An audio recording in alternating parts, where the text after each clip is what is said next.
এই ভ্যাপসা গরমে চুলের গোড়ায় সবসময় ঘাম থাকার ফলে চুলের গোড়াগুলো নরম হয়ে যায়, যার ফলে চুল উঠে যাচ্ছে। আবার যাদের স্কাল্প একটু অয়েলি তাদের স্কাল্প সবসময় তেলতেলে হয়ে যায়। এই সমস্যায় প্রায় সবাই ভুক্তভোগী, বিশেষ করে এই গরমে। সেই জন্য এই সমস্যার সমাধান করতে আমাদের বাড়িতেই প্রাকৃতিক ক্লিনজার মাথায় মাখতে হবে। তাই তোমাদের কাছে নিয়ে চলে এসেছি গরমে চুলের যত্নে কিভাবে আমরা প্রাকৃতিক ক্লিনজারটা বাড়িতেই তৈরি করব, কিভাবে মাখবো, কখন মাখবো, পুরো ডিটেলসে আলোচনা করব এই ভিডিওতে।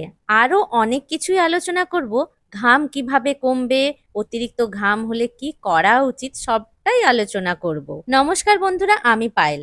আজকে যারা নতুন আমার ভিডিও দেখছো অবশ্যই চ্যানেলটাকে সাবস্ক্রাইব করে রাখো, আর যারা এখনো পর্যন্ত সাইডে দেওয়া বেল আইকনটা টেপোনি অবশ্যই টিপে রাখো, কেন কি নতুন কোনো ভিডিও পোস্ট করার সাথে সাথে তোমাদের কাছে নোটিফিকেশন চলে যাবে। প্রথমেই আমি একটা গ্যাসে পাত্র বসিয়ে দিয়েছি, তাতে আমি মিনারেল ওয়াটার নিলাম 2 কাপ। এরপরে যে উপাদানটা লাগবে সেটা হলো গ্রিন টি।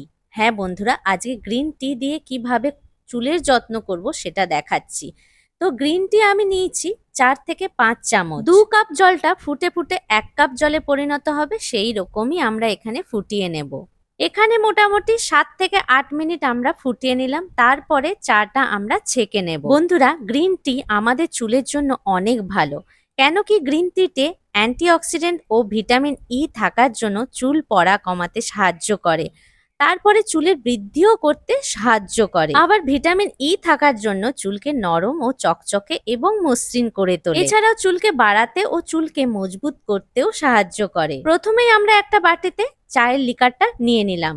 এখানে চুলের লেন্থ অনুযায়ী তোমরা চায়ের লিকারটা নিও। আমার চুলের লেন্থ অনুযায়ী আমি এখানে হাফ কাপ চায়ের লিকারটা নিয়ে নিলাম। এর মধ্যে দিয়ে দিলাম ডাবর হানির 2 চামচ।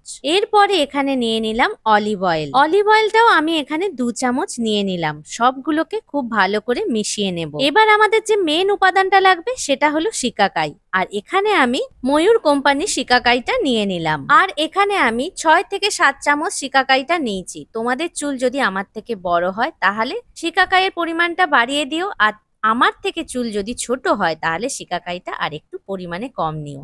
এখানে আরেকটা উপাদান লাগবে, সেটা হলো পাতিলেবু। আমি এখানে হাফ পাতিলেবুর রস নিচড়ে নিলাম। সব উপাদানগুলোকে খুব ভালো করে মিক্স করে নেব। বন্ধুরা, শিকাকাই হলো প্রাকৃতিক ক্লিনজার, যেটা আমাদের চুলের জন্য খুব ভালো এই গরমের জন্য। কেন কি শিকাকাই যদি আমরা মাখি তাহলে প্রাকৃতিক আর্দ্রতা বজায় রাখবে আমাদের চুলে, আবার আমাদের স্কাল্পের যত ময়লা অতিরিক্ত তেল সেগুলো বের করে আনবে। আমাদের এই প্যাকটা মাখার আগে খুব ভালো করে চুলটা আঁচড়ে নিতে হবে। আর আমি এখানে নাক বরাবর একদম পিছন অব্দি একটা সিঁথি কেটে নিলাম। বন্ধুরা, শিকাকাইতে অ্যান্টিফাঙ্গাল বৈশিষ্ট্য আছে বলে খুশকি ও সংক্রমণ প্রতিরোধ করে, আবার চুলের গোড়া মজবুত করে এবং চুলকে লম্বা হতেও সাহায্য করে। এছাড়াও আমাদের মাথার যে স্কাল্পকে সুস্থ রাখে, আবার চুলকানি ও শুষ্কতা কমাতে সাহায্য করে।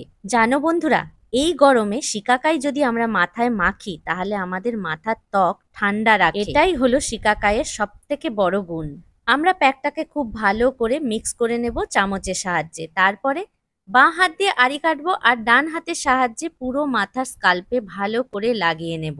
আমি এই প্যাকটাতে লেবু ব্যবহার করেছি। লেবু আমাদের চুলের জন্য খুবই ভালো, কেন কি লেবু ব্যবহার করলে খুশকি কম হয় আর অতিরিক্ত তেলগুলোও কমে। আবার এই প্যাকটাতে আমি মধুও ব্যবহার করেছি। মধু আমাদের স্কাল্পকে আর চুলকে ময়শ্চারাইজার করবে।